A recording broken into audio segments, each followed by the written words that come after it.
Assalamu alaikum dear student, this is Muhammad Shahid or hopefully you all are fine. Today we are going to discuss about the chapter number 12 electrostatic.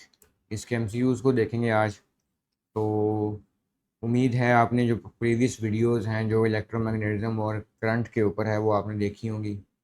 तो आगे चलते हैं, electrostatic को solve करते हैं। तो पहला MCQs है इसका, कहता है कि the diagram shows the electric field lines due to the two charge parallel metal plate. इसके ऊपर जो डायग्राम बनी है ये एक प्लेट है और एक मेटल प्लेट है। और डायग्राम के अकॉर्डिंग क्योंकि जो मैग्नेटिक फील्ड इलेक्ट्रिक फील्ड की डायरेक्शन है वो अपवर्ड डायरेक्शन में है, तो उसका मतलब ये पॉजिटिव चार्ज होगी और ये नेगेटिव प्लेट होगी। इस तरह से ये पॉजिटिव चार्ज प्लेट होगी। फिर वो कहता है कि वी कंक्लूड दैट, हम इससे क्या निकालते हैं, the upper plate is positive and lower plate is negative. कहता है ये वाली प्लेट पॉजिटिव है, ये नेगेटिव नहीं, उल्टी है यानी रिवर्स है। लोअर प्लेट जो है पॉजिटिव है। A proton at x would experience the same force। कहता अगर ये जो x पॉइंट है ये प्रोटॉन है, इसको हम थोड़ा सा जूम कर लें।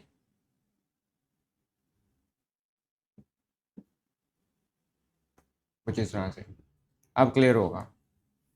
कहता है ये जो प्रोटॉन है, इसकी थोड़ी सेटिंग भी करना है।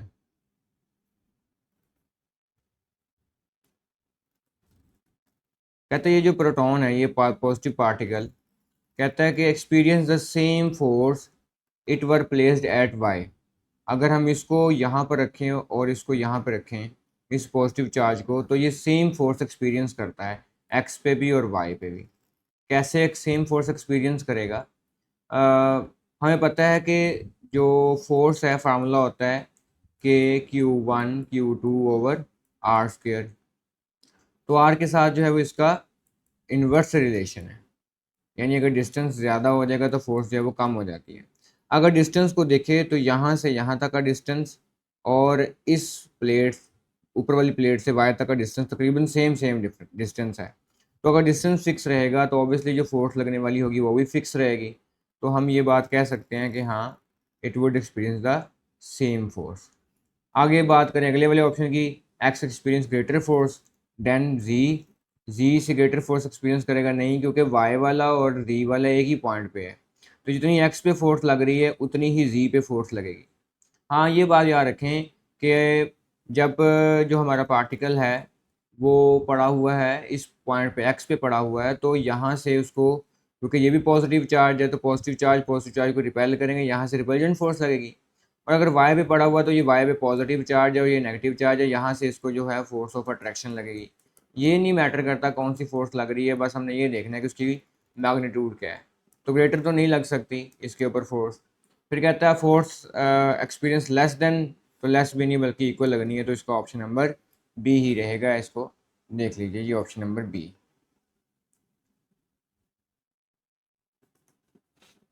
नेक्स्ट MCQ है option, electric flux linked with surface will be maximum. Surface के साथ हमने देखना है कि वो मैक्सिमम हो इलेक्ट्रिक फ्लक्स। तो फ्लक्स का फार्मूला होता है फ्लक्स इक्वल टू E.A। अगर हम ए डॉट ख़त्म करें तो ये बन जाएगा E.A कॉज ऑफ थीटा। अब ये जो कॉस थीटा आ रहा है एंगल, ये एंगल है इलेक्ट्रिक फील्ड के दरमियान और दूसरा एरिया वेक्टर के दरमियान। ये एरिया वेक्टर है, एरिया वेक्टर। तो फॉर एग्जांपल अगर ये एक पॉजिटिव चार्ज का सोर्स है और यहाँ से जो है वो फील्ड लाइंस ऐसे निकल रही हैं, क्योंकि सर्कुलर ट्रैक में निकलती हैं, तो ये फील्ड लाइंस यहाँ से बाहर निकल रही हैं। और अगर हम इसके रास्ते में यहाँ पे कोई प्लेट रख दें, जैसे हमने ये को प्लेट रख दी है लाइक ये, तो अब इस प्लेट को या इस फ्लक्स को देखने के दो तरीके हैं। एक तो ये है कि हम सिर्फ बात करें सरफेस के साथ, और दूसरा तरीका ये है कि हम इसमें बात करें एरिया वेक्टर के साथ। एरिया वेक्टर के साथ अगर सरफेस के साथ बात करेंगे तो सरफेस के साथ जो बनने वाला एंगल है, ये इस पूरी इसकी ये सारी की सारी सरफेस है, इस सरफेस के साथ जो बनने वाला एंगल वो 90 डिग्री होना चाहिए। अगर 90 डिग्री होगा तो ऑब्वियसली इसमें से ज़्यादा जो है वो फील्ड लाइन गुजर सकेंगी। जैसे अगर मैं बोल रहा हूँ तो मेरे मुंह से साउंड वेव निकल रही हैं, और अगर मैं कोई एरिया इसको अपने बिल्कुल सामने यहाँ पे ऐसे रख देता हूँ, तो अब इसमें से जो फील्ड लाइन, क्योंकि ये परपेंडिकुलर आ गया, तो अब इसके ऊपर मैक्सिमम साउंड वेव्स लग रही हैं। तो ऐसे ही बिल्कुल अगर हम 90 डिग्री पर रखेंगे तो मैक्सिमम वेव्स लगेंगी और फील्ड लाइंस लगेंगी। और अगर हम बात करें एरिया वेक्टर की, तो एरिया वेक्टर क्या होता है कि जो सरफेस है उस सरफेस के ऊपर, अगर इसमें सरफेस को ऐसे देखूँ, एक साइड से एक पेज है उसको मैं साइड से देखूँ, तो इसके ऊपर अगर मैं परपेंडिकुलर ड्रॉ करता हूँ तो ये बनेगा। ये जो परपेंडिकुलर ड्रॉ कर रहा हूँ क्योंकि इसका 90 एंगल है, इसको बोलते हैं कि ये एरिया वेक्टर होगा, एरिया वेक्टर। तो एरिया वेक्टर के साथ जो है अगर वो फील्ड लाइंस पैरेलल में हों, क्योंकि देखें अगर फील्ड लाइंस यहाँ से अब निकलती हैं तो ये फील्ड लाइन ऐसे जाएंगी इसमें से गुजर के कुछ इस तरह से, तो फील्ड लाइंस का और एरिया वेक्टर ये दोनों आपस में एक दूसरे के साथ पैरेलल में आ रहे हैं। तो याद रखने उसने पूछा हुआ है सरफेस के साथ, तो सरफेस के साथ जो है वो 90 डिग्री बनेगा तो मैक्सिमम फ्लक्स प्रोड्यूस होगा, तो इसलिए इसका ऑप्शन नंबर बी बनेगा। इसको देख लीजिए। नेक्स्ट है जी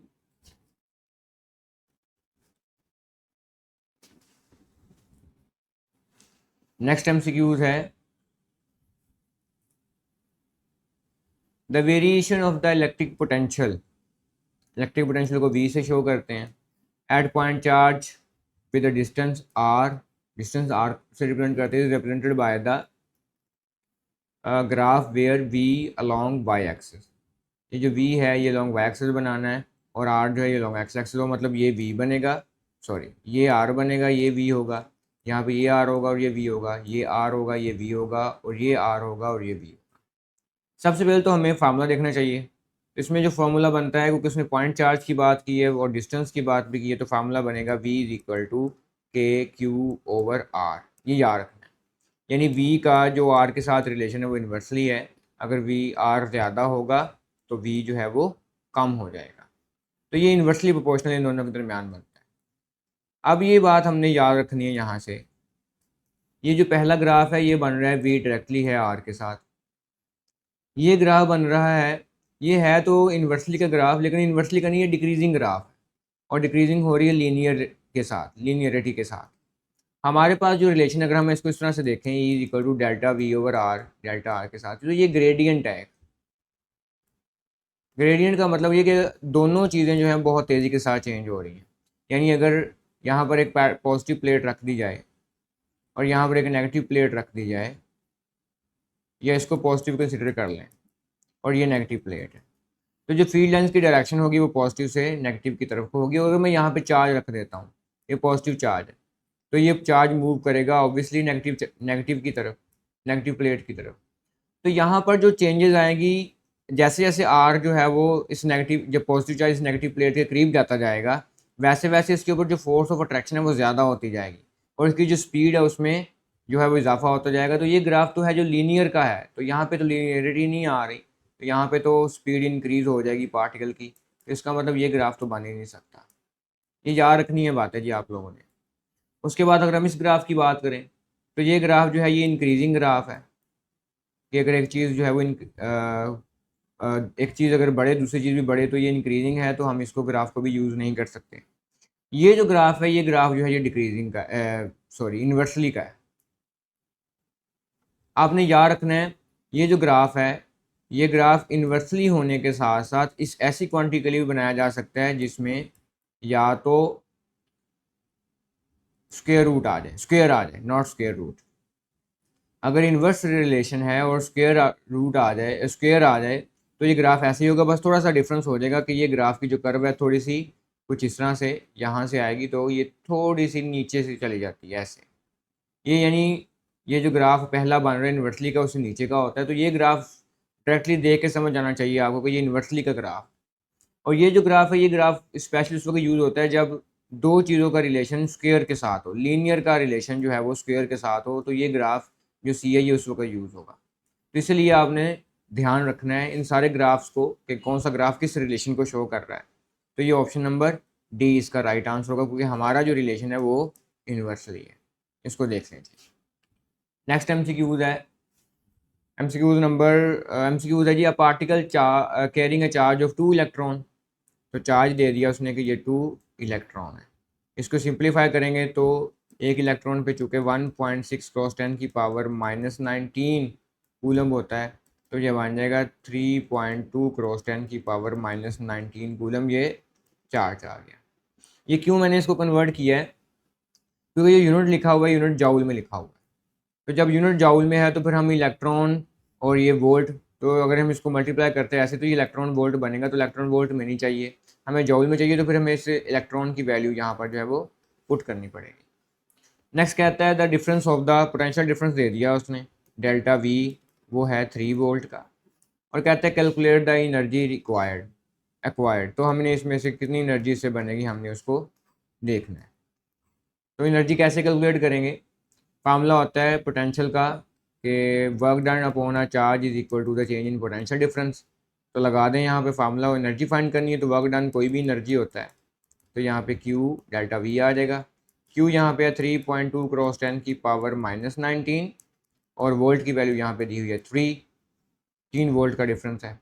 इनको मल्टीप्लाई करवा दें तो ये बन जाएगा 39.6, और क्रॉस 10 की पावर जो है -19 जूल आ जाएगा, तो ऑप्शन नंबर डी बनेगा इसका।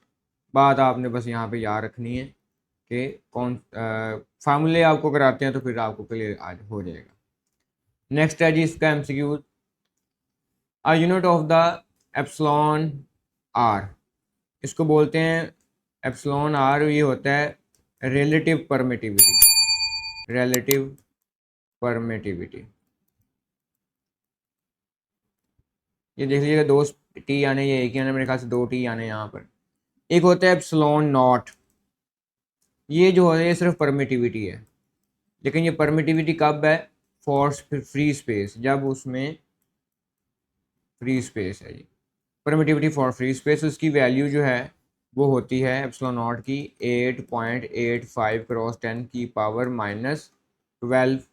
आगे इसका यूनिट आएगा कूलम स्क्वायर पर न्यूटन और मीटर स्क्वायर, याद रखना जी आपने। अब कहता है रिलेटिव परमिटिविटी का बताएं यूनिट क्या है, इसका यूनिट तो कूलम स्क्वायर पर न्यूटन मीटर स्क्वायर है, लेकिन एप्सिलॉन आर का यूनिट क्या होगा। तो एप्सिलॉन आर बनता कैसे, पहले ये देखना पड़ेगा कि ये असल में फोर्स है मीडियम की और अपॉन वैक्यूम या फ्री स्पेस की, ये एप्सिलॉन आर होता है।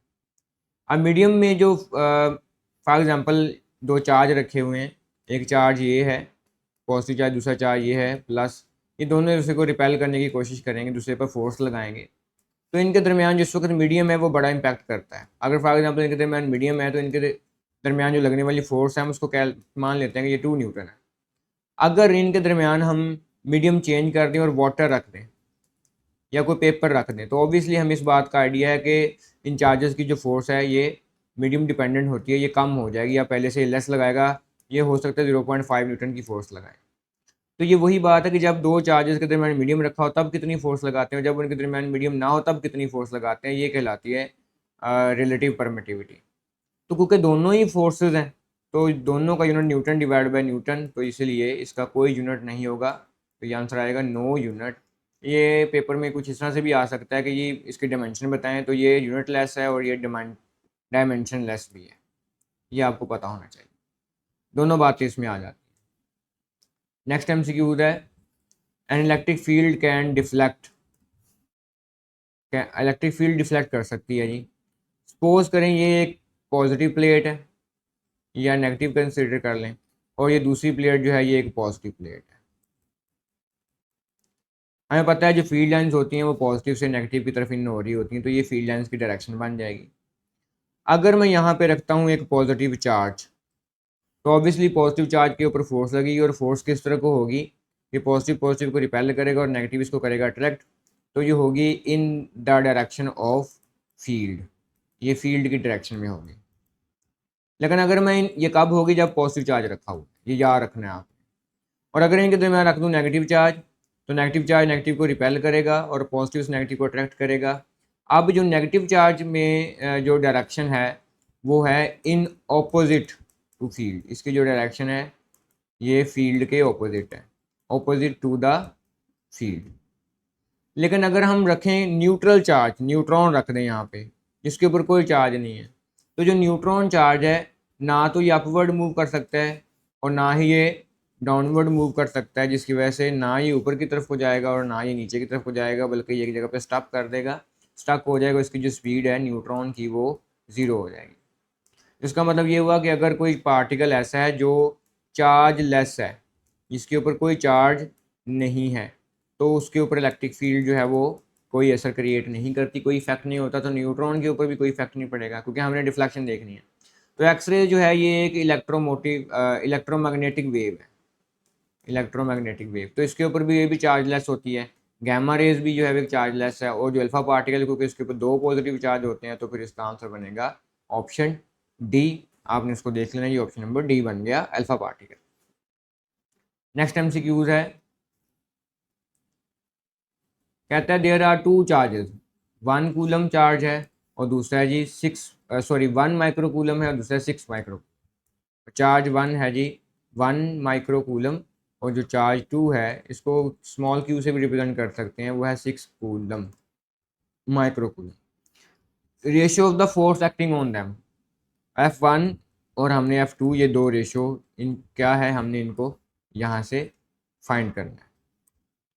तो क्या होगी रेशियो, हम यहाँ पे कुछ लोग जो हैं वो यहाँ पे स्टूडेंट्स जो कैलकुलेशन शुरू कर देते हैं, भी F1 जो है वो फार्मूला लगा दो, फिर F2 का फार्मूला लगा दो, बल्कि यहाँ पर ऐसा नहीं होगा।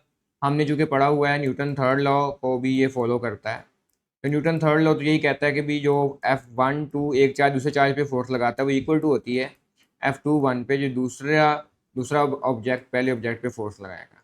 बस फ़र्क होता है कि इसमें डायरेक्शन जो है वो अपोजिट होती है।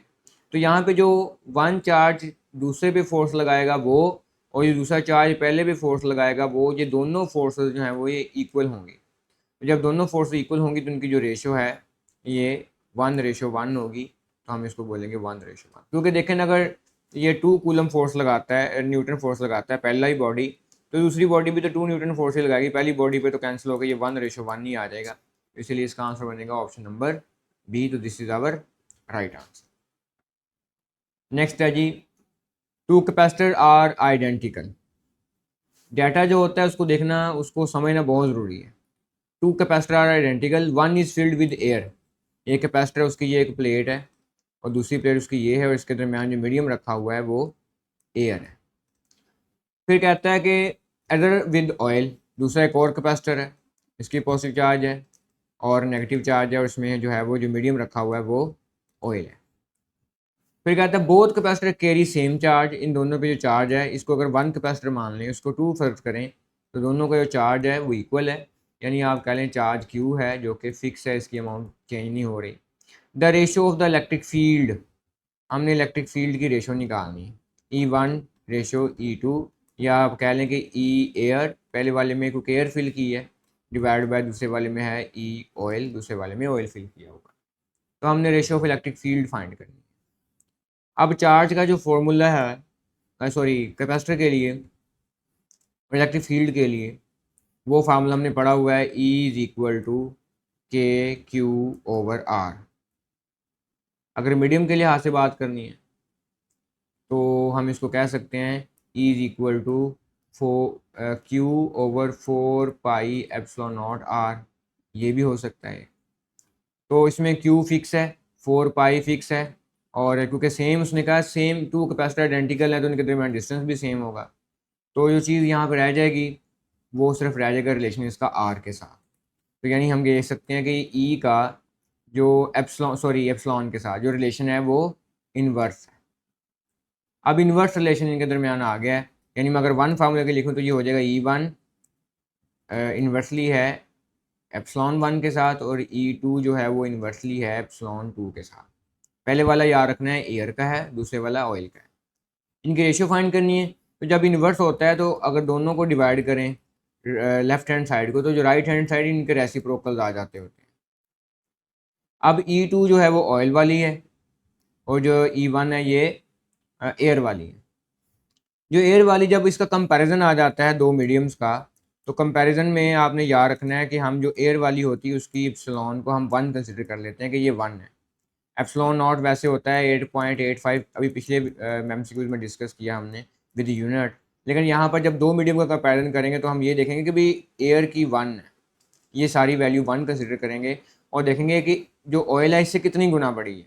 कितनी ज़्यादा है। फॉर एग्जाम्पल मैं कहता हूँ कि जो ऑयल है ये अगर एयर के साथ 2 टाइम्स इसकी वैल्यू ज़्यादा है तो हम इसको 2 से मल्टीप्लाई करवाएंगे तो वहाँ पे एप्सिलॉन आर आ जाएगा, रिलेटिव टी आ जाएगी, ठीक है, जो कि 2 एप्सिलॉन नॉट के इक्वल होगा। तो ये याद रखना है आपने। अब चूंकि एयर की 1 हो गई है तो अगर मैं वैल्यू पुट करता हूँ तो ये बन जाएगा E1/E2 divided by E2 over जो कि ओवर 1, तो ये E2 ही आ जाएगा, एप्सिलॉन 2 ही आ जाएगा। अब इसकी वैल्यू 1 है एयर की, तो समथिंग ओवर 1 तो वही चीज़ आ गई, यानी 1 तो नहीं इसकी हो सकती। और ऑयल में हमें पता है इसकी थिकनेस ज़्यादा होती तो ऑब्वियसली इसकी एयर से ज़्यादा होगी। 0 इसकी बिल्कुल नहीं हो सकती और 0 और 1 के बिटवीन भी नहीं हो सकती, मतलब इसकी वैल्यू जो है 1 से ग्रेटर ही कुछ होगी। तो वो 1 से ग्रेटर फिर यही ऑप्शन बनता है जो कि बिटवीन इन्फिनिटी और 1 हो सकता है। इसकी वैल्यू 2 हो तो ये 1 और इन्फिनिटी के बीच में ही 2 है, तो इसलिए इसका ऑप्शन नंबर डी बनेगा। नेक्स्ट MCQ को देखें। कहता है जी an isolated charge particle produces an electric field with E. Charge particle है, आइसोलेटेड किया हुआ, इसको सबसे अलग किया है। जैसे ये चार्ज पार्टिकल है तो ये अब जो है वो फील्ड लाइंस को बाहर निकाल रहा है और इसकी जो फील्ड लाइंस हैं हम उसको कह लेते हैं ये ई है। और at a point 2 metre away from the charge, और ये चार्ज से 2 मीटर अवे, 2 मीटर दूर, यानी अगर 2 मीटर दूर ये हैं तो यहाँ पे कर लें कि इस पे जो लगने वाली ये जो डिस्टेंस है ये 2 मीटर है और यहाँ पे ई वैल्यू लग, इलेक्ट्रिक फील्ड इंटेंसिटी ई लग रही है इस चार्ज के ऊपर, इस जगह पे। तो कहता है point eight which the electric field is E/4। हमने वो पॉइंट ढूंढना है, हमने वो डिस्टेंस ढूंढना है जिसमें जो E2 है वो पहली वाली से हाफ हो जाए और पहली E1 को हमने ई बोला हुआ है। यानी अगर इसकी वैल्यू सपोज करो अगर 4 है तो हम 4 से डिवाइड करें तो आंसर आ जाए 1, यानी अब इस वो पॉइंट ढूंढना है जिस पर ई की वैल्यू 1 लगे। ये बात तो तय है कि जैसे जैसे हम चार्ज से दूर जाते जाएंगे वैसे वैसे जो इलेक्ट्रिक फील्ड इंटेंसिटी है वो वीक होती है। तो इसका मतलब हमने जाना तो दूर ही है, तो away from away from away from away from हमने सिर्फ दूर दूर जाना है, तो सारे ऑप्शन में से चूज़ करना पड़ेगा कौन सा है। तो ई का अगर हम चार्ज के साथ रिलेशन देखें तो वो होता है E is equal to KQ/R, ये फार्मूला होता है। तो K फिक्स है, एयर ही होगी, और चार्ज भी उसने बोला वो आइसोलेटेड है, चार्ज भी फिक्स है, तो ई का जो आर के साथ रिलेशन है वो इन्वर्स है, सॉरी स्क्वायर होता है, स्क्वायर आ जाएगा। तो E1 के लिए अगर हमने 2 के लिए करना है तो E2 इज इन्वर्सली है R2 के स्क्वायर के साथ। और अगर हम इसको सॉल्व करते हैं, दोनों की रेशो लें तो ये बन जाएगा E1/E2, क्योंकि इन्वर्स है तो R2 का स्क्वायर ऊपर आ जाएगा और R1 का स्क्वायर नीचे आ जाएगा। हमने क्या फाइंड करना है, हमने R2 फाइंड करना है। तो E1 की वैल्यू E ही है, ये लिखी हुई है, और E2 की वैल्यू क्या है E/4, तो यहाँ पे आ जाएगा E/4 is equal to R2 की वैल्यू हमें फाइंड करनी है और R1 की वैल्यू उसने बताई हुई है कि ये 2 मीटर अवे है, ये R1 2 मीटर अवे है और R2 हमने फाइंड करना है, तो 2 का स्क्वायर आ जाएगा। अब जो ये वाली वैल्यू है, ये सारी वैल्यू ये वाली, इसको सॉल्व करें तो ये E/E, ये जो डिवीजन का डिवीजन है ये ऊपर जाके मल्टीप्लाई होकर 4E बन जाएगा। ये जो 2 का स्क्वायर 4 यहाँ पे डिवाइड हो रहा है ये भी तरह का मल्टीप्लाई हो जाएगा, ये बन जाएगा 4 इज इक्वल टू R2 का स्क्वायर। ई से ही कैंसिल हो जाएगा तो ये बन जाएगा 16 इज इक्वल टू R2 का स्क्वायर। मजीद हम इसको सिंप्लीफाई करें अंडर रूट लेके तो ये बन जाएगा 4 मीटर। तो 4 मीटर डिस्टेंस बनेगा, 4 metre away from the particle, तो ऑप्शन नंबर यहाँ पे डी आ जाएगा। यहाँ तक अगला MCQ देखते हैं, होप सो क्लियर हो गया होगा। अगला MCQ है जी, the diagram show 4 pair of large parallel conducting plate. 4 pair हैं, पहला पेयर, दूसरा पेयर, तीसरा पेयर, चौथा पेयर, 4 पेयर हैं।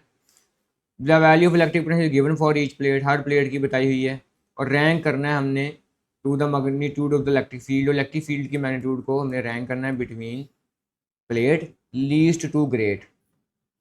फार्मूला देखें, क्योंकि यहाँ पे पोटेंशियल दिया हुआ है उसने हमें और इलेक्ट्रिक फील्ड का पूछा है, तो सबसे पहले हमें रिलेशन निकालना है ई का वी के साथ। तो फार्मूला है E is equal to as a potential gradient, negative sign की हमें ज़रूरत नहीं पड़ेगी, तो ये हो जाएगा E डायरेक्टली है डेल्टा V के साथ, तो ये इनका रिलेशन निकला है कि दोनों डायरेक्टली कंपोज हुए हैं। अगर हम इसकी सिंप्लीफिकेशन की बात करें, इसको सॉल्व कैसे करना है, तो जो डेल V है पहले वो फाइंड करते हैं, पहले हम 1 के लिए फाइंड करते हैं। हम क्या करते हैं, फार्मूला होता है डेल्टा V का higher potential minus lower potential. तो ए के लिए देखते हैं, हायर पोटेंशियल यहाँ पे +70 है और लोअर पोटेंशियल यहाँ पे -20 है। इसको सॉल्व करेंगे तो ये बनेगा +70 और +20, ये 90 आ जाएगा। ये ऑप्शन ए का बन गया 90 वोल्ट। उसके बाद हम देखते हैं बी वाले ऑप्शन का। तो बी वाला ऑप्शन क्या कहता है, +70 माइनस +20, दोनों का अगर हम निकालें तो ये आ जाएगा 50 आ जाएगा प्लस का वोल्ट। ये दूसरा ऑप्शन, ये पहला आंसर आ गया। इसी तरह से अगर हम सी वाले को सॉल्व करें तो सी वाला कहता है +90 माइनस -10, तो ये अब सॉल्व होके बन जाएगा 100 वोल्ट। ये हमारे पास डी सी वाला ऑप्शन आ गया। इसी तरह से अगर हम डी वाले को सॉल्व करें तो डी वाला क्या है, +90 और +30, तो दोनों को सॉल्व करेंगे, माइनस करना होता है ना, 90 माइनस +30, तो ये डी वाला आ जाएगा, दोनों को माइनस करने के बाद 60 +60 वोल्ट। उससे बोला लीस्ट टू ग्रेटेस्ट, तो सबसे कम वाली वैल्यू ढूंढने गया है जी। इसमें सबसे पहले 4 ऑप्शन है, सबसे कम वाली है बी, 1 2 3 4 ये 1 वाला है, ए बी ना रखें, ये 2 वाला है, काउंटिंग अब देखी मैंने 3 वाला है और ये 4 वाला है। तो हमने काउंटिंग को देखना है जी। तो सबसे कम है 50 वाले की, तो 2 आ गया, 50 ज़्यादा 60 है तो 4 आ जाएगा, और 60 से ज़्यादा 1 वाला है, 90 है तो 1 आ जाएगा, और सबसे ज़्यादा जो है वो 3 वाले की, तो 2 4 1 3, तो ये 2 4 1 3 हमारा ऑप्शन नंबर डी इसका राइट आंसर है। तो अगर आपको फार्मूलाज आते हैं और तो आपका कॉन्सेप्ट क्लियर है तो इंशाल्लाह आप सारे एमसीक्यू सॉल्व कर सकेंगे। बस ये है कि एक दफ़ा मेन थ्योरी को देखना ज़रूरी होता है, किस तरह का एमसीक्यूज कंपोज कर दे ये हमें आइडिया नहीं होता। ऑटोमोबाइल विंड शील्ड है, इंपॉर्टेंट एमसीक्यूज है। और वाइपर्स वर्क, वो जो कार के आगे वो वाइपर लगा होता है उसकी बात हो रही है, वो किस पे काम करता है। जो इलेक्ट्रिसिटी है, ए ऑप्शन है, ये जो इलेक्ट्रिसिटी की जो वैल्यू होती है ना, ये फिक्स होती है। कैसे पता चला, क्योंकि कार में जो बैटरी यूज होती है वो डीसी वोल्ट प्रोवाइड करती है, तो जिसकी वैल्यू फिक्स होती है इसका मतलब ये तो फिक्स वैल्यू प्रोवाइड करेगी। हमें वैल्यू को कम या ज़्यादा करना होता है, तभी तो वाइपर सही से काम कर पाए, कभी रुक जाए कभी चल पड़े, तो ये भी नहीं कर सकता काम, तो ये ऑप्शन नंबर ए नहीं हो सकता। आगे देखिए सेल की, तो सेल भी जो है वो डीसी वोल्टेज का ही होता है, तो इसका मतलब ये इसकी वैल्यू भी फिक्स होगी, तो ये भी काम नहीं करेगा। अब रहा सी और डी ऑप्शन। सी में बोला charging and discharging of capacitor, तो चार्जिंग डिस्चार्जिंग का फार्मूला हमने पढ़ा हुआ है, torque time is equal to the R C, और जो इंडक्टर है इसका टॉर्क टाइम का फार्मूला होता है R/L, यहाँ पर सी के साथ और यहाँ पे एल के साथ। जो कैपेसिटर है ये बहुत कम टाइम लेता है, वेरी लेस टाइम चार्जिंग और डिस्चार्जिंग के लिए। इसकी कैपेसिटेंस बहुत अगर ज़्यादा होगी, कम होगी, तो ये बहुत जल्दी चार्ज और बहुत जल्दी डिस्चार्ज हो जाएगा। इसका मतलब कैपेसिटर जो है ये बहुत जल्दी डिस्चार्ज और चार्ज हो जाएगा। अगर हम बात करें इसकी, तो इसका अगर इंडक्टेंस ज़्यादा है उस मटेरियल की, तो वो टाइम बहुत कम लेगा चार्ज डिस्चार्ज होने में, और हमें चाहिए वो मटेरियल जो जल्दी डिस्चार्ज और जल्दी चार्ज हो जाए। अब अगर दोनों में देखें कि इसमें भी हम बना सकते हैं कि जल्दी चार्ज डिस्चार्ज हो, ये भी इंडक्टर भी जल्दी हम बना सकते हैं कि चार्ज डिस्चार्ज हो जाए, तो फिर दोनों में से यूज़ कौन सा करेंगे। अब दोनों में ये करैक्टरिस्टिक्स है कि वो चार्ज और डिस्चार्ज जल्दी हो सकते हैं। इसमें ये है कि कैपेसिटेंस कम रख दें, तो कैपेसिटेंस कम का फार्मूला होता है A/0/D।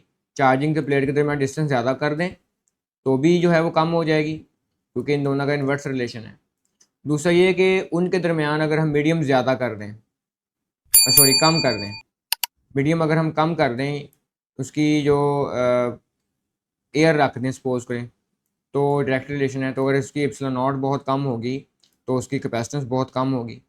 तीसरा ये है कि हम उसका एरिया बहुत कम कर दें। अगर एरिया बहुत कम कर देंगे तो भी उसकी जो कैपेसिटेंस है बहुत ज़्यादा कम हो जाएगी। तो हमारे पास ये एक ऑप्शन है। दूसरा ऑप्शन है ये वाला। इसमें अगर हमने उसकी इंडक्टेंस को बढ़ाना है तो इंडक्टेंस को बढ़ाने के लिए या उसकी टाइम टाइम स्पैम को सॉरी कम करना है, इंडक्टेंस को पहले रेजिस्टेंस को देख लें कि रेजिस्टेंस का डायरेक्ट रिलेशन है। अगर रेजिस्टेंस को हमने कम कर दिया तभी टाइम कम होगा, ठीक है, उसका जल्दी चार्ज डिस्चार्ज होगा। तो रेजिस्टेंस को अगर हमने कम करना है तो इसका थिकनेस के साथ जो है वो इन्वर्स रिलेशन है। वो तार हमें मोटी यूज़ करनी पड़ेगी, वो बहुत तार मोटी यूज़ करनी पड़ेगी, तब जाकर रेजिस्टेंस कम होगी, और रेजिस्टेंस कम होगी तो टाइम कम होगा, चार्ज जल्दी चार्जिंग और डिस्चार्जिंग होगी। जिसकी वजह से क्या होगा कि हमें ज़्यादा मोर कॉपर वायर चाहिए। अगर ज़्यादा कॉपर वायर लगेगी तो ऑब्वियसली हमारा खर्चा भी ज़्यादा आएगा। तो इसलिए ये जो मेथड है ये इतना अप्रोप्रिएट मेथड नहीं है, तो हम उसको ऑप्शन सी कहेंगे कि charging discharging of capacitor use करेंगे। और हमने इसके रीज़न को भी देख लिया कि क्यों हम इसको यूज़ करेंगे। नेक्स्ट ऑप्शन है, वैसे डायरेक्ट भी कह सकते हैं क्योंकि ये एमसीक्यूज ना एक दो दफ़ा शायद जो पीटीबी पंजाब टेक्स्ट बुक के पास पेपर उनमें आ चुका है। तो वहाँ से भी आपको आइडिया हो, लेकिन इसकी थ्योरी को समझना ज़रूरी है कि क्यों हम इसको यूज़ करते हैं। नेक्स्ट है जी 4 चार्जेस। 4 चार्जेस हैं ये रखे हुए उसने। इसको ज़रा हम at the corner A B C D, ये 4 कॉर्नर हैं 1 2 3 4 तरतीब से। should add the adjoining figure the force on the charge kept at the center। अगर यहाँ पे चार्ज रखे तो उस पर फोर्स कितनी लगेगी और किधर को लगेगी। कितनी का तो खैर नहीं पूछा, किधर को लगेगी हमने ये बताना है। तो जो ए फोर्स है, क्योंकि ये पॉजिटिव है तो पॉजिटिव से जो फील्ड लाइंस हैं ये बाहर की तरफ को जाती हैं, तो ये इस तरह से होगी। और सी भी पॉजिटिव है, इसकी भी बाहर को जाएंगी फील्ड इस तरह से। तो ए फोर्स इक्वल टू होगी सी के साथ। अगर हम कूलम्स ला लगाएं तो ये चार्ज जो है कहीं भी मूव नहीं करेगा, ये रेस्ट में रहेगा और ये फिक्स हो जाएगा एक जगह पे। यानी ए से सी की तरफ या सी से ए की तरफ को चार्ज नहीं जा सकता, तो ए से सी नहीं जा सकता। और बाकी देख लेते हैं। अगला ऑप्शन है जी जो हमारे पास दूसरा है, जो बी है, इसके ऊपर पॉजिटिव 2 चार्ज है, तो पॉजिटिव 2 चार्ज से फील्ड बाहर को निकलेगी तो ये इसको रिपेल करेगा। और ये नेगेटिव 2 चार्ज, तो नेगेटिव चार्ज से जो फील्ड है वो इनसाइड होती है, तो ये इस तरह से इनसाइड हो जाएगी। ये वाली नहीं आएगी, इसको ये इनसाइड हो जाएगी। तो चार्ज के पास पॉजिटिव से इधर को फील्ड लगेगी और ये जाएगा नेगेटिव की तरफ को, तो ये बी से डी की तरफ को मूव करेगा along B D path. Along B D path, तो ऑप्शन नंबर बी लगेगा। बाकी सारे ऑप्शन इसके गलत हैं, इसको देख लें। ये जितने भी एमसीक्यू होते हैं इनके स्क्रीनशॉट बना के रख लिया करें ताकि फिर बाद में आपको समझने में आसानी हो जाए। आप पीडीएफ बना के चैप्टर का नाम लिख के रख लें। नेक्स्ट है ये during lightning discharge. Discharge in 30 coulomb of charge, तो चार्ज बता दिया उसने कि वो 30 कूलम चार्ज को डिस्चार्ज करता है। मूव थ्रू द मूव करता है through the potential difference of, और जो पोटेंशियल डिफरेंस है वो है 1 क्रॉस 10 की पावर 8 वोल्ट। इन टाइम बता दिया उसने, ये 2 क्रॉस 10 की पावर -2 सेकेंड है जी। The energy released by the night lightning, और हमने यहाँ से एनर्जी फाइंड करनी है। ये बात आपने यहाँ पे याद रखनी है। सपोज करो ये क्लाउड हैं, लाइटनिंग है ना, और यहाँ पे अगर अर्थ है तो ऑब्वियसली जो इसकी इलेक्ट्रिसिटी होगी वो ज़मीन पे किसी जगह पे गिरेगी इस तरह इस डायरेक्शन में। तो इन दोनों के दरमियान जो डिस्टेंस होगा वो आर है, ठीक है। और ये कितना चार्ज ट्रैवल करवा रहा है और वोल्टेज का डिफरेंस कितना है, वो इन दोनों के दरमियान जो वी है वो 1 10 की पावर 8 वोल्ट है, ठीक है। कोई 10 करोड़ शायद बन जाते हैं जी, बिलियंस बन जाएंगे शायद, देख लीजिएगा। एनर्जी फाइंड करनी, एनर्जी का फार्मूला होता है E इक्वल टू, और हमें फार्मूला ऐसा चाहिए जिसमें चार्ज भी है, पोटेंशियल भी है और टी भी है। तो टी तो फार्मूला नहीं है, लेकिन ये कर सकते हैं कि जो पोटेंशियल का फार्मूला है वो होता है W/Q is equal to the V। तो एनर्जी फाइंड करनी है तो W is equal to QV। Q कितना है 30 कूलम है, और V कितना है 10 की पावर 8 है। तो 30 क्रॉस 10 की पावर 8, या इसको कर सकते हैं 3 क्रॉस 10 की पावर 9, और एनर्जी का यूनिट जाउल, तो ये जाउल आ जाएगा। हाँ समटाइम वो इलेक्ट्रॉन वोल्ट में पूछ सकता है, तो आपने सिंपली ये करना है कि इसको डिवाइड कर देना है इलेक्ट्रॉन के साथ 10 की पावर -19। बस आगे सिंप्लीफिकेशन करनी है, 1 पॉइंट समथिंग क्रॉस 10 की पावर 10 प्लस का 10 इलेक्ट्रॉन वोल्ट आ जाएगा। इसको आपने देख लेना है, बहरहाल मैंने सिर्फ इन्फॉर्मेशन दी है आप। वैसे ये बनेगा, यही बनेगा कुछ। तो ये इलेक्ट्रॉन वोल्ट में है, जूल में नहीं है, ये याद रखना है आपने। तो इसका ऑप्शन बी बनेगा, ये ऑप्शन गलत है। नेक्स्ट है जी, एनर्जी स्टोर फाइंड करनी है, ये आप खुद ही करें। अभी इस तरह का एक न्यूमेरिकल सॉल्व हो गया, सेल्फ असेसमेंट हो जाएगी आपकी। इंपॉर्टेंट एमसीक्यूज है जी। कहता है जी एन इलेक्ट्रॉन, प्रोटॉन और अल्फा पार्टिकल, ये एक पोटेंशियल डिफरेंस के अंदर है और 1 वोल्ट का पोटेंशियल है। अगर ये एक प्लेट है, ये एक प्लेट है, इसके ऊपर पॉजिटिव चार्जेस हैं, और ये दूसरी प्लेट है, इसके अंदर नेगेटिव चार्जेस हैं, और इन तीनों में डिफरेंट 3 चार्ज रखे हैं। ये नेगेटिव चार्ज रखा हुआ है इसके दरमियान, सेंटर में रख देते हैं। और ये सेंटर में वैसे नहीं रखना चाहिए, हम चलें कहीं पे भी रख दें। ये पॉजिटिव चार्ज है और एक अल्फ़ा है, तो अल्फ़ा के ऊपर जो है वो 2 पॉजिटिव चार्ज होता है, तो ये अल्फ़ा हो गया, ये प्रोटॉन हो गया और ये इलेक्ट्रॉन हो गया। The gain in kinetic energy will be highest for, किसकी काइनेटिक एनर्जी ज़्यादा होगी वो हमने बताना है। बच्चे यहाँ से शायद कॉमन सेंस लगाते हैं कि भाई अल्फ़ा पार्टिकल बहुत भारी है, तो सबसे कम जो है वो इलेक्ट्रॉन है, तो हम इसको इलेक्ट्रॉन कर लेंगे। हम ऐसा नहीं होगा, बल्कि हम इसने इसको इलेक्ट्रिक फील्ड में रखा हुआ है, तो इसको देखने के लिए कुछ इस तरह का एनालिसिस होगा। काइनेटिक एनर्जी का फार्मूला होता है 1/2 mv²। तो इस क्योंकि ये मूव करेगा तो इसमें काइनेटिक एनर्जी आएगी, और चूँकि अगर ये प्लस इसके ऊपर रिपल्जन फोर्स लगाता है और ये नेगेटिव की तरफ जाएगा, तो इसकी पोटेंशियल एनर्जी में भी चेंज आएगा। तो पोटेंशियल एनर्जी का फार्मूला क्यू वी कर लें। कैसे पता चला? W/Q is equal to V, तो W is equal to Q V. तो इसमें पोटेंशियल डिफरेंस आ रहा है, तो फिर ये जो एनर्जी है इसको पोटेंशियल एनर्जी ही बोलेंगे। ठीक है जी। तो दोनों इक्वल कर दें, अगर कंजर्वेशन है तो ये हो जाएगा 1/2 mv² is equal to Q V. हमने क्योंकि वोल्ट फिक्स रखा हुआ है, तो वोल्ट फिक्स है, वोल्ट भी नहीं चाहिए हमें, उसके साथ भी रिलेशन नहीं चाहिए। मैस चार्जेस का जो है वो हमने काइनेटिक एनर्जी फाइंड करनी है, तो हमें जो रिलेशन है वो हमने देखना है। मैस की भी ज़रूरत नहीं पड़ेगी, क्यों? क्योंकि हमने उसने चार्ज बताया है सारों का, और साथ उसने हमें बताई है काइनेटिक एनर्जी, हमने स्पीड देखनी है। तो चार्ज और स्पीड का जो रिलेशन है ये डायरेक्ट है v² के साथ। मैथ्स के साथ नहीं हम देख रहे, उसकी क्या वजह है कि उसने हमें जो डाटा दिया है उसमें उसने यही पूछा है कि ये सारे चार्जेस हैं, चार्ज पार्टिकल्स हैं, ठीक है, और काइनेटिक एनर्जी, तो चार्ज का ही और फिर हमने इसका निकालना। अगर तो वो मैसेज के लिहाज से खुद बात करता कि ये इतने किस्म, ये फलां फलां मैस इसको रखा हुआ है, तो फिर हमने मैथ्स के साथ ही रिलेशन देखना था। तो अगर हम चार्ज के साथ देखें तो डायरेक्ट रिलेशन है, जिसका चार्ज ज़्यादा होगा उसकी वेलोसिटी भी ज़्यादा होगी। तो पॉजिटिव चार्ज ज़्यादा है तो इसकी वेलोसिटी यानी इसका काइनेटिक एनर्जी गेन भी ज़्यादा होगा। अब इसको एक दूसरे तरीके से भी देख सकते हैं, क्योंकि इसके ऊपर चार्ज ज़्यादा है तो ये पॉजिटिव चार्ज इस पॉजिटिव चार्ज को ज़्यादा रिपेल करेगा, और ये नेगेटिव चार्ज इस पॉजिटिव चार्ज को ज़्यादा अट्रैक्ट करेगा, जिसकी वजह से ज़्यादा तेज़ी के साथ मूव करेगा अट्रैक्शन रिपल्जन की वजह से।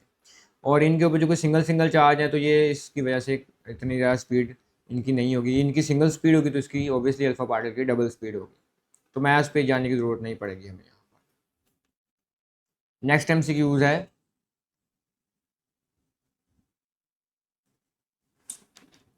इंपॉर्टेंट MCQs है। Electron is accelerated from rest, उसकी जो पहली वेलोसिटी है वो 0 है, और पोटेंशियल डिफरेंस में उसने v बता दिया। द गेन इन वेलोसिटी, ये तो पिछले वाला ही है, ये खुद ही करना है आपने, वैसे हमने पीछे किया हुआ है। क्या रिलेशन आएगा? 1/2 mv², अभी हमने MCQ सॉल्व किया, क्यू वी। हमने वेलोसिटी का और पोटेंशियल का डिफरेंस का निकालना है, तो ये v डायरेक्टली है v² के साथ, ये पोटेंशियल डिफरेंस है और ये वेलोसिटी है। तो गेन का जो इसके साथ रिलेशन है वो डायरेक्ट के साथ है, वेलोसिटी के साथ, वेलोसिटी का स्क्वायर है, स्क्वायर ख़त्म कर लें, गेन इन इट्स वेलोसिटी। तो वेलोसिटी के स्क्वायर के साथ नहीं है, ये नहीं बनेगा। वेलोसिटी का अगर हम स्क्वायर रूट लें और इधर भी हम स्क्वायर रूट लें तो ये स्क्वायर से कैंसिल हो जाएगा, तो ये बन जाएगा v डायरेक्टली है इनवर्स v के साथ। मैंने बता दिया ये वेलोसिटी है और ये पोटेंशियल डिफरेंस है, तो ये अंडर रूट के साथ आएगा, ये इसका राइट आंसर है। बस गौर कर लेना है आप लोगों ने, MCQ समटाइम कुछ इस तरह से ट्रिकी से MCQ बना देते हैं। नेक्स्ट है जी, if the distance between two charge point charges to become double, distance double कर दें, डिस्टेंस जो है वो हमने चार्ज पार्टिकल के दरमियान डबल कर दी है, और कूलम फोर्स बताओ जी क्या है। हमें पड़ा हुआ formula F is equal to, ये चार्जेस के साथ तो डायरेक्ट होता है लेकिन डिस्टेंस के साथ इन्वर्स रिलेशन है। तो जब इन्वर्स रिलेशन है वो भी स्क्वायर के साथ है, तो डिस्टेंस हमने डबल कर दिया, डबल का स्क्वायर लेंगे तो ये बन जाएगा 4। तो जो फोर्स है ये इक्वल टू हो जाएगी 1/4 टाइम्स, तो 4 गुना कम हो जाएगी। ठीक है, वैसे ही पता चल जाएगा हम दूर जा रहे हैं चार्ज पार्टिकल से तो फोर्स कम होनी है, तो ये भी नहीं आ सकता, ये भी नहीं आ सकता, कितनी कम होनी क्योंकि डिस्टेंस का स्क्वायर है, तो इसलिए फिर ऑप्शन नंबर डी ही बनेगा इसका। नेक्स्ट है जी इलेक्ट्रोस्टैटिक फोर्स, ये इंपॉर्टेंट एमसीक्यूज है। Electrostatic force as compare to the gravitational force. Electrostatic force का फार्मूला लिखें तो वो होता है के Q1 इलेक्ट्रिक है, Q2/r² या d²। अगर हम ग्रेविटेशनल फोर्स का लिखें तो वो होता है G m1m2/d²।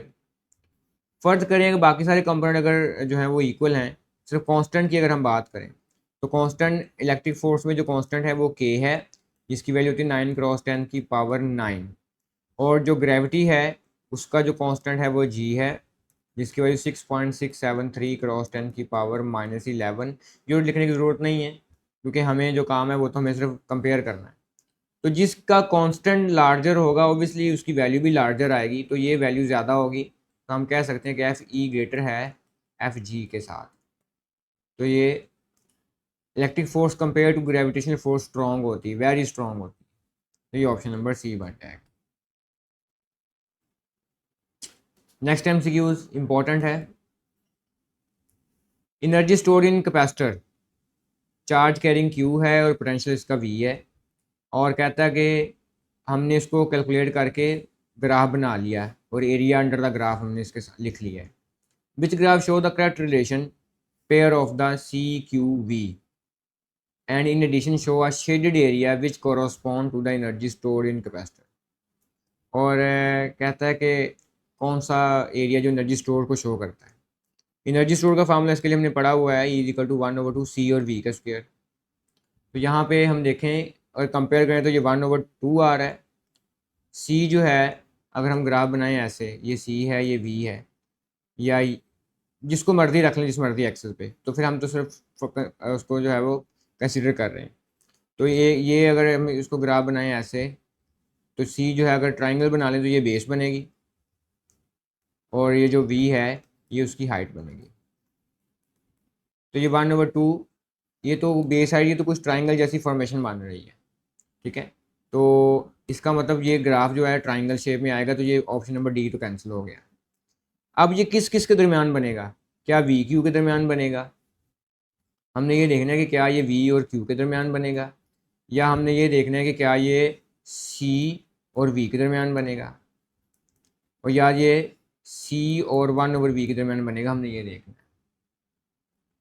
तो इसके लिए हम अगर फार्मूले को देखें, फार्मूला भी हमने लिखा हुआ है कि E = 1/c और v का स्क्वायर, 1/2 CV²। तो जो हमने फार्मूला पढ़ा हुआ है Q = CV होता है, तो वैल्यू पुट करते हैं E = 1/2 CV और v अलग कर लें तो E = 1/2 Q और साथ बन जाएगा v। Q कैपिटल लिख लें स्मॉल लिख लें एक ही बात है, कैपिटल लिखें यहाँ पे v। अब ये ट्राइंगल शेप समझ आ गई, लेकिन ये किन के दरमियान बन रहा है, एक तो चार्ज के दरमियान बन रहा है, दूसरा पोटेंशियल के दरमियान बन रहा है। तो चार्ज और पोटेंशियल के दरमियान सिर्फ एक ही ग्राफ है जो कि ऑप्शन नंबर ए है, तो ये ऑप्शन नंबर ए आएगा, बाकी दोनों ऑप्शन कैंसिल हो जाएंगे। तो ये चीज़ें याद रखनी है।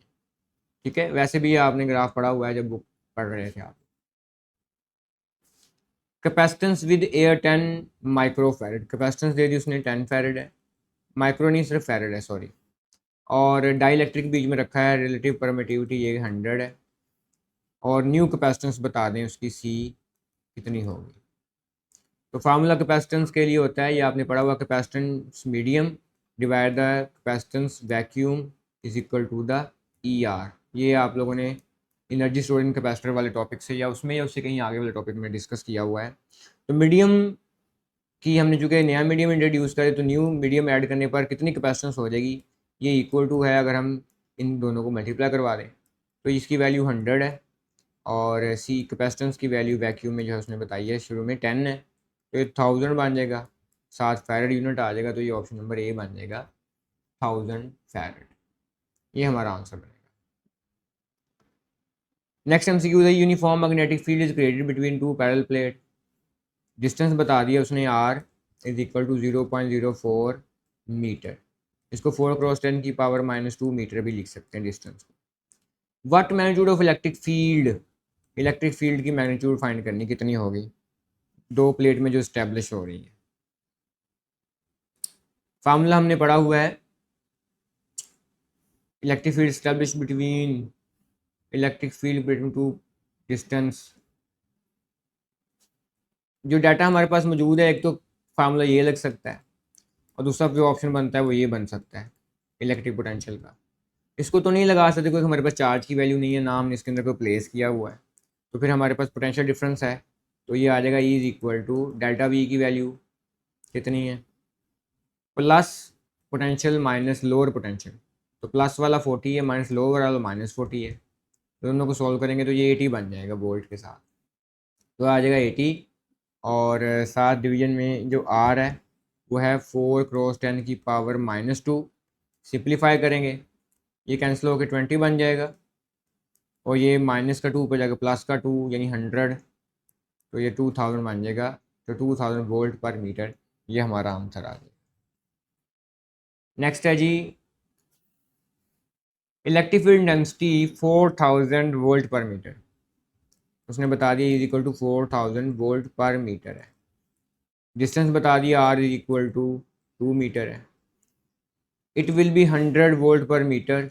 उसने दूसरी वैल्यू दे दी, ये 1 वाला कर लें, ये 100 वोल्ट पर मीटर है। और डिस्टेंस बताओ ये एट व्हाट डिस्टेंस हमने R2 फाइंड करना है।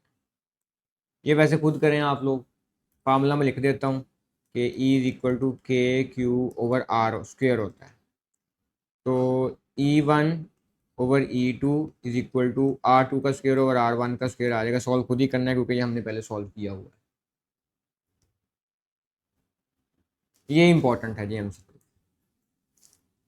कहता है जी two metallic sphere of radius, उसने R1 बता दिया 3 सेंटीमीटर है और R2 बता दिया दूसरी का वो के 6 सेंटीमीटर है। इक्वल चार्ज है यानी Q1 और Q2 इक्वल है, इनको Q कर लें। फिर उसके बाद कहते हैं विच इज़ द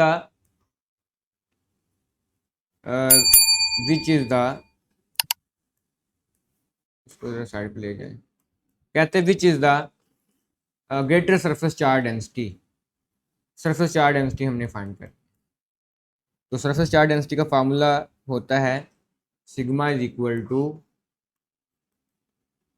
Q/A। क्योंकि चार्ज डेंसिटी है ना तो 4 डिवाइड बाई एरिया आ जाएगा, क्योंकि यहाँ पे उसने बात की है सरफेस चार्ज डेंसिटी की। अगर वॉल्यूम चार्ज या स्पेस चार्ज डेंसिटी करता तो फिर हमने Q/V कर देना था, तो अब नहीं। और यहाँ पे जो रेडियस दिया हुआ है तो सिग्मा इज इक्वल टू Q/एरिया की जो बात करें वो πr² होगा क्योंकि स्फीयर दी हुई है उसने। तो सिग्मा का जो रिलेशन है रेडियस के साथ वो इन्वर्सली है, यानी जिसका रेडियस ज़्यादा होगा उसकी सरफेस चार्ज डेंसिटी कम होगी।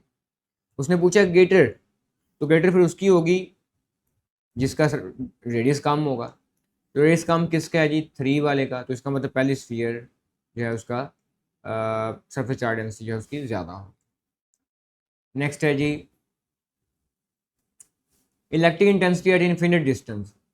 Electric intensity is equal to KQ/R²। Infinite distance है, इजी MCQs है, ऐसे MCQs बच्चे खुद भी सॉल्व कर लेते हैं। तो इन्फिनिटी ओवर समथिंग जब 0 होता है तो वहाँ पे जो फील्ड है वो 0 बनेगी। वैसे MCQ खुद ही सॉल्व करने वाला था। ये इंपॉर्टेंट MCQ है, ये आया हुआ है जी पास पेपर में। The point charge is placed bye in front of the earth metal sheet. ये अर्थ मेटल शीट है यानी ये न्यूट्रल है, इसके ऊपर कोई चार्ज भी नहीं है क्योंकि अर्थ के साथ लगी ना, ये देखें 0 है, ग्राउंड किया हुआ है। और पॉइंट चार्ज रखा हुआ बाय पे, यहाँ पे कोई पॉइंट चार्ज है, हम इसको कह लें सपोज करो ये पॉजिटिव है। नेगेटिव भी होगा तो कोई इशू नहीं है। Are 2 point between P and Q, are 2 point between X and Y. ये इस एक्स और वाई के दरमियान 2 पॉइंट है PU and Q। Show in relation, then relation बताना ही हमने। कहता है P पे लगने वाली जो फील्ड है वो 0 है। 0 नहीं हो सकती क्योंकि 0 यहाँ पे ही होनी है, तो ये ऑप्शन तो गलत है। क्योंकि यहाँ पर देखें ना चार्ज इसको भी रिपेल कर रहा होगा या अट्रैक्ट कर रहा होगा और दूसरे वाले को भी अट्रैक्ट या रिपेल कर रहा होगा इस P वाले को भी। तो जो जहाँ पे होगा उसको ट्रैक्ट रिपेल नहीं करेगा, क्योंकि ये बिल्कुल स्टक हो गया यहाँ पे। ई पी ग्रेटर देन है ई क्यू से, इसके ऊपर जो फोर्स लग रही है या इलेक्ट्रिक इंटेंसिटी लग रही है वो ज़्यादा है क्यू वाले से। तो अगर रिलेशन देखें डिस्टेंस के साथ, तो के क्यू ओवर आर स्क्वायर है, जिसका डिस्टेंस ज़्यादा होगा उसकी कम होगी। तो जब इसका वाई से डिस्टेंस ही ज़्यादा है तो इसकी वैल्यू फिर कैसे ज़्यादा हो सकती है, इसकी वैल्यू तो कम मानी है, तो फिर ये ऑप्शन भी नहीं हो सकता। E Q is equal to zero, ये सवाल ही नहीं पैदा होता कि ज़ीरो हो जाए।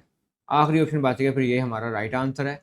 वैसे भी आप अगर इसको देखें और अगर इस एरिया को साफ कर दें, जगह को आप देखें इसको, तो ये इसके करीब है, तो इस पर फोर्स भी जो है वो ग्रेटर लगेगी, क्यू पे फोर्स ई क्यू ग्रेटर होगी क्योंकि ये दूर है इससे। तो इसलिए ये आपने याद रखना है। इसका स्क्रीनशॉट ले लेंगे बेशक आप लोग। नेक्स्ट है जी, electric potential at is zero. Electric potential का फार्मूला भी के क्यू ओवर आर होता है। तो अगर आर बहुत ज़्यादा हो जाएगा तो ये बहुत कम, तो अगर हम इन्फिनिटी पे ले जाएं तो ये बिल्कुल ज़ीरो हो जाएगा, क्योंकि something over infinity is equal to zero. तो at infinity option number C आ जाएगा। इजी एमसीक्यूज भी आ जाते होते हैं जी। वैसे हमारा काम जो है वो क्रिटिकल एमसीक्यूज के साथ डिस्कस करना है। उसकी वजह क्या है, जितने ज़्यादा क्रिटिकल एमसीक्यूज आप लोगों को पता होंगे उतने ही ज़्यादा आपका जो मेंटल कैलिबर है वो ज़्यादा हो जाएगा। उसके बाद कहता है जी, field between two plate capacitor is doubled.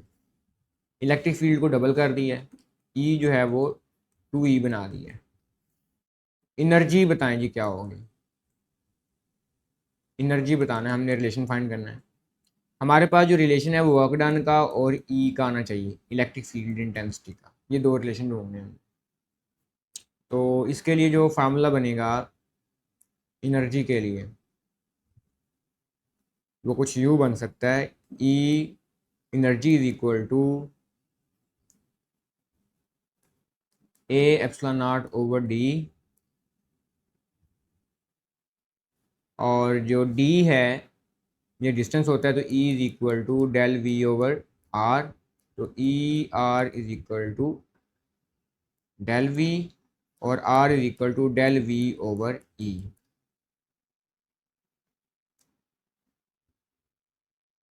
Energy का फार्मूला, एनर्जी हम डायरेक्ट भी कर सकते हैं जी।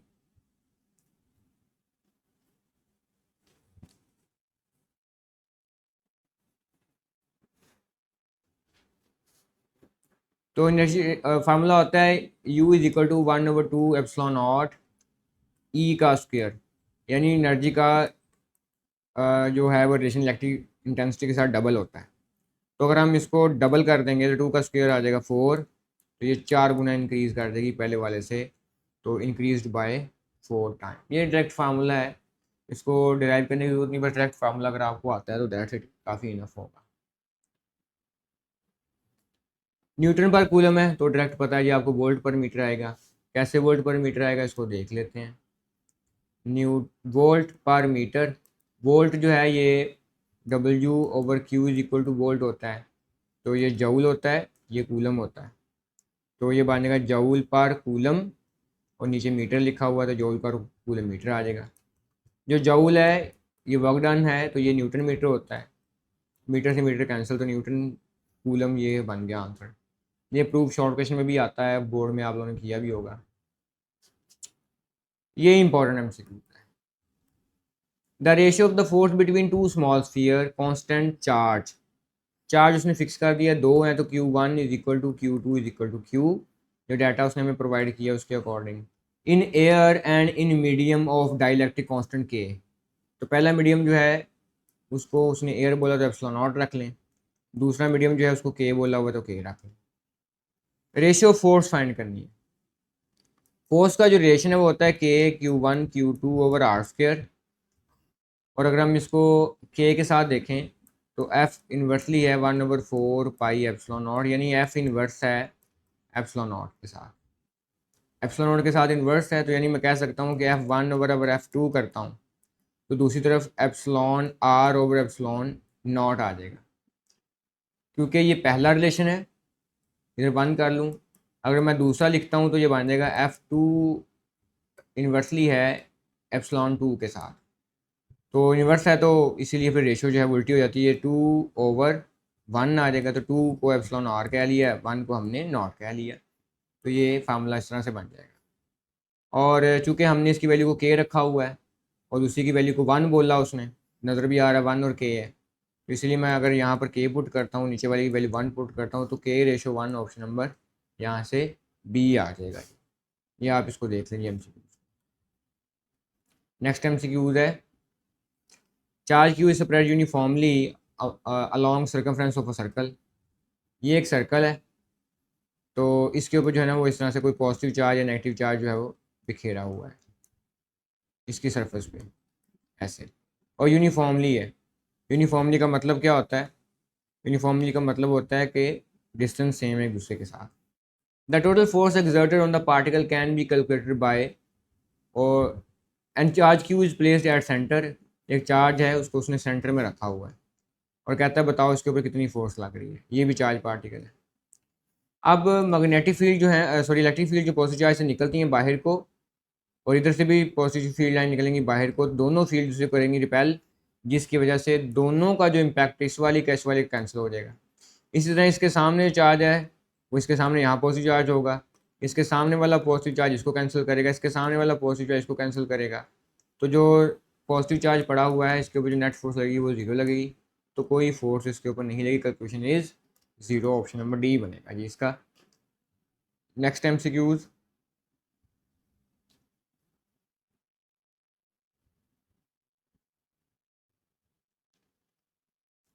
नेक्स्ट एमसीक्यूज है जी, work required to carry particle with charge 6 coulomb. उसने चार्ज बता दिया 6 कूलम है और इको पोटेंशियल में रखता है। इको पोटेंशियल सरफेस कौन सी होती है? सपोज अगर ये पॉजिटिव चार्ज है 6 कूलम का, तो ये अपने अंदर से फील्ड लाइन बाहर निकालेगा इस तरह से सर्कल फॉर्म में, ठीक है जी, इस तरह से।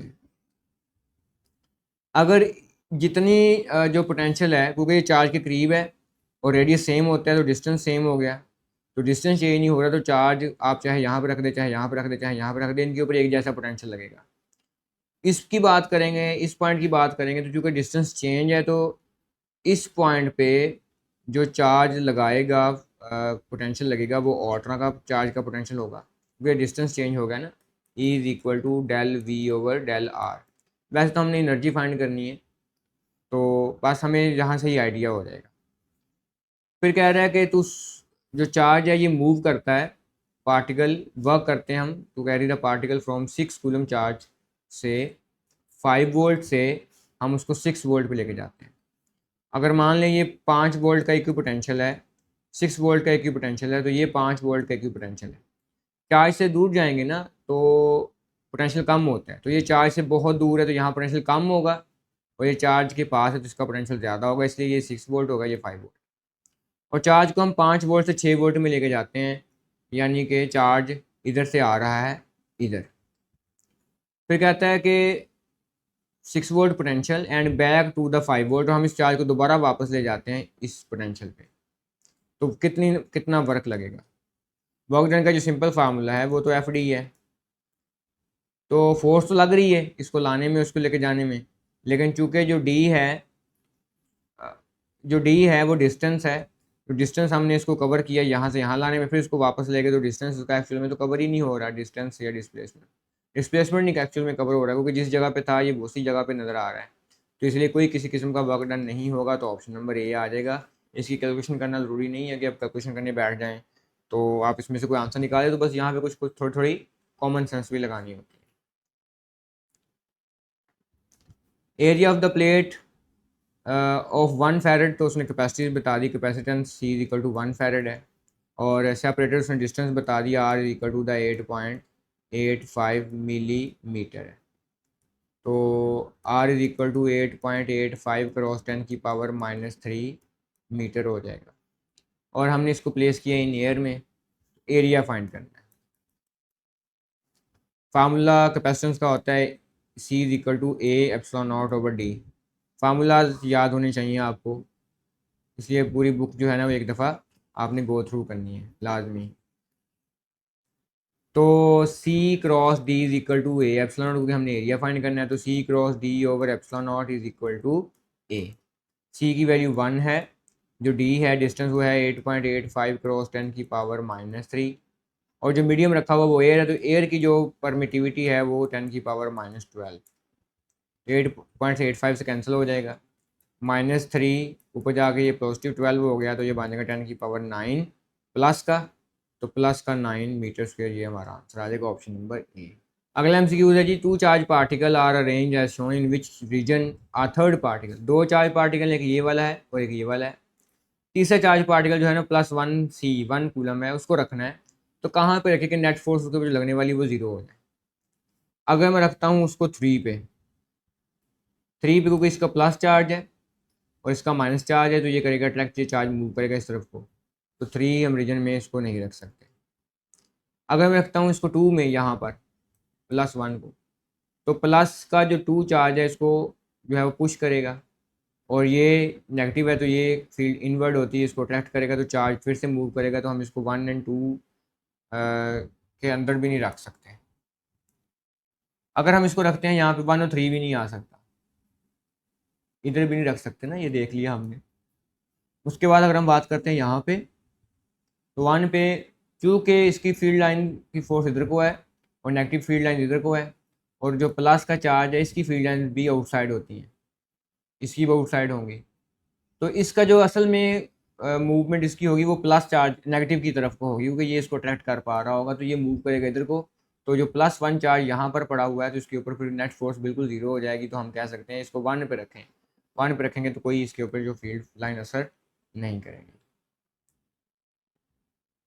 ये न्यूमेरिकल ज़रा इंपॉर्टेंट है, इसको देखें MCQs। कहता है the large horizontal metal plate are separated by the 4 millimetre. Distance बता दिया, ये 4 मिलीमीटर से एक दूसरे से दूर है, 4 मिलीमीटर यानी 4 क्रॉस 10⁻³ मीटर। फिर कहता है जी the lower plate is at a potential of -6 volt, ये उसने बता दिया, ये -6 वोल्ट है। What should be potential apply to the upper plate, इस प्लेट पे कितना पोटेंशियल होगा, यानी V1 लगा लो कि मैं मालूम है कि वो -6 वोल्ट है, तो V2 हमने फाइंड करना है कि वो कितना है, ये हमने फाइंड करना है। To create electric field generate करे 4000 वोल्ट पर मीटर की, अपवर्ड करनी है, तो फील्ड लाइन जो है वो पॉजिटिव से नेगेटिव की तरफ चलती हैं, इसका मतलब ये हुआ कि ये डायरेक्शन बनेगी अपवर्ड, तो इसका मतलब इसका पोटेंशियल ज़्यादा होगा, इसको पॉजिटिव कह लें, इसका पोटेंशियल नेगेटिव होगा, इसका नेगेटिव। ये यहाँ पर एक क्लू मिला है हमें, यहाँ पे ये बहुत इंपॉर्टेंट है, यानी -6 वाला जो है इसको अब यहाँ पे लिख लें कि ये प्लस पोटेंशियल है, और जो V2 हमने फाइंड करना है ये माइनस पोटेंशियल है, ये अब आपने बात याद रखनी है। हम इसको सॉल्व करते हैं जी, डाटा जो हमें गिवन डाटा दिया गया उसके मुताबिक। फार्मूला पता है, E =del V/del R हो जाएगा। del V अगर हम फाइंड करें तो ये हो जाएगा E del R। del V और भी फार्मूला है ना हमारे पास पोटेंशियल का, आप सोच रहे होंगे ये फार्मूला कैसे पता चला। एक फार्मूला ये है, तो इसमें के क्यू कुछ आ ही नहीं रहा, यहाँ पे तो कोई बात ही नहीं की उसने चार्ज की कि चार्ज रखा हुआ है, चार्ज मूव कर रहा है, या उसने कोई बात की हो कोई इसके दरम्यान जो मीडियम है, तो मीडियम की कोई बातें नहीं हुई, जिसका मतलब ये फार्मूला यूज़ नहीं हो सकता, हम यही फार्मूला यूज़ करेंगे। तो del V हमने फाइंड करना है, तो E की वैल्यू 4000 है, और जो उसने डिस्टेंस बीच में रखा है वो है 4 क्रॉस 10⁻³ तो ये -3 और ये +3 कैंसिल होकर del V = आ जाएगा 16 वोल्ट। इसको मज़ीद सिंप्लीफाई करेंगे, del V = होता है अभी higher potential minus lower potential, तो हमने क्या फाइंड करना है, what potential should be applied, कितना पोटेंशियल हमें मिलेगा, तो यहाँ पर कितना पोटेंशियल होगा, तो यानी हमने V नेगेटिव फाइंड करना है, V प्लस तो हमें पता है जो कि -6 है, तो ये del V प्लस फाइंड करने इधर आके माइनस का हो जाएगा, V प्लस = माइनस V रह जाएगा, तो del V की वैल्यू कितनी है 16 है, माइनस V प्लस की वैल्यू कितनी है -6 है, तो ये हो जाएगा 22 वोल्ट = -V माइनस, ये माइनस इधर आके ये -22 वोल्ट बना देगा V माइनस की वैल्यू, तो ये -22 वोल्टेज बनेगा, तो ये हमारा आंसर आएगा माइनस। यहाँ पर अगर आपको ये डायरेक्शन का ना पता चला कि अपवर्ड है या डाउनवर्ड है, ये इसको ना समझ आई, तो आप इसका +22 भी निकाल सकते हैं, क्योंकि सिर्फ माइनस का साइन का ही फ़र्क है, तो इसलिए फिर ये आपका ऑप्शन गलत होगा, तो आपने MCQ सॉल्व करते वक्त ध्यान में रखना है। MD के में इस तरह की चीज़ें बड़ी पूछी जाती हैं, तो ये जो मैंने MCQ डेवलप किए हैं मैंने बनाए इसी वजह से हैं, इसमें हर तरह का पोर्शन टच किया है, माइनस वाला भी और प्लस वाला भी, यानी उस पोर्शन की जो करेक्टरिस्टिक्स है हमारे वाले की वो यही हैं कि इसमें आसान और मुश्किल दोनों हर लेवल को रखा है। तो मीडिएट भी है, इंटरमीडिएट भी है, लो लेवल एमसीक्यूज भी हैं, आसान आसान, और क्रिटिकल एनालिसिस भी है, ताकि बच्चे जो है उसको करना आसान हो। तो आज का हमारा सेशन ख़त्म हुआ, इंशाल्लाह मिलते हैं नेक्स्ट टॉपिक के साथ। तब तक के लिए इजाज़त दीजिए, अल्लाह हाफिज़।